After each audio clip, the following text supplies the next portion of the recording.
Si vous pensez que Dieu est assis au ciel, les bras croisés en disant non, tant que tu ne pries pas plus, tant que tu ne lis pas davantage ta Bible, tant que tu ne vas pas à l'église, tant que tu ne fais pas ceci et cela, je ne bougerai pas.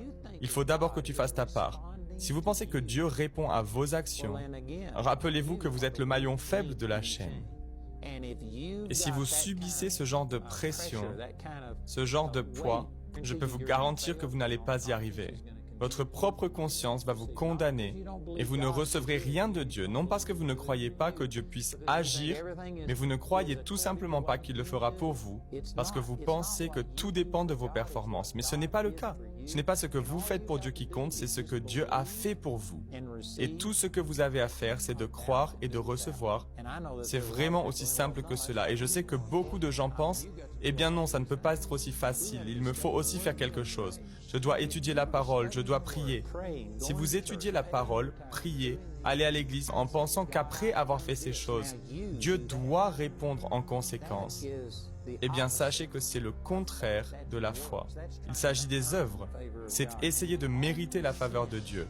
Et le seul péché qui puisse arrêter la puissance de Dieu dans votre vie est le péché qui consiste à se justifier soi-même, où vous placez votre confiance en votre propre bonté et en ce que vous avez fait. Cela empêchera la puissance de Dieu d'agir dans votre vie. Dieu ne vous donne pas ce que vous méritez. Et vous pouvez louer Dieu pour cela. S'il nous donnait ce que nous méritions, nous irions tous en enfer. Dans sa miséricorde, Dieu a établi un système qui fonctionne totalement sur la base de ce que Jésus a fait. Et la seule chose qui est nécessaire est de croire et de recevoir.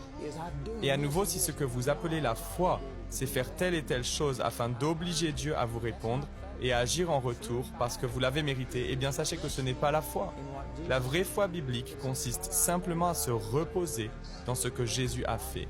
C'est dire, Père, je sais que je n'ai pas tout fait correctement, mais merci pour Jésus. Je prie au nom de Jésus et non en mon propre nom ou au nom de qui que ce soit d'autre. Je vais dire, Père, au nom de Jésus, je reçois ma guérison. Cela signifie que c'est grâce à ce que Jésus a fait et non grâce à ce que j'ai fait. C'est grâce à Jésus que je suis guéri. Je m'attends à recevoir la bénédiction financière. Je m'attends à avoir la joie et la paix grâce à ce que Jésus a fait. Et vous savez quoi? Il va falloir vous efforcer à entrer dans le repos. La raison pour laquelle nous étudions la parole n'est pas pour que Dieu nous aime davantage si on le fait. Il ne vous aime pas plus si vous étudiez la Bible et il ne nous aime pas moins si vous n'étudiez pas la Bible. Mais vous aimerez Dieu davantage si vous étudiez sa parole et vous l'aimerez moins si vous ne le faites pas.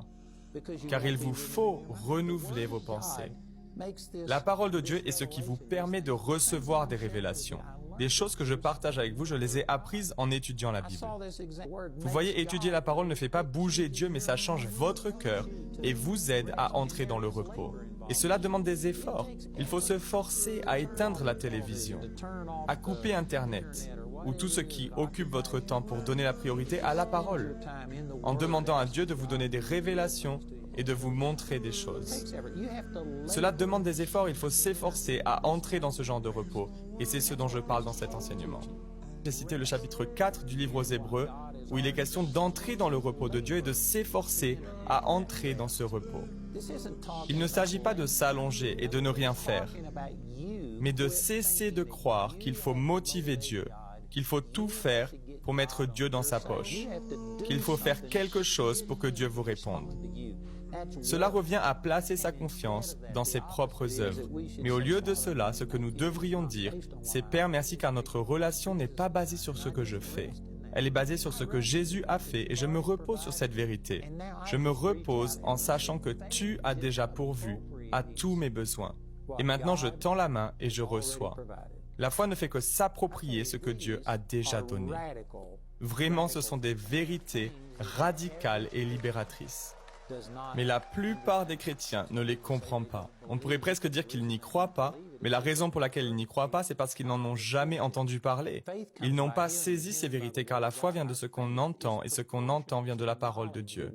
Notre foi est proportionnelle à la connaissance que nous avons. Aujourd'hui a surtout servi à résumer les 2 premières semaines.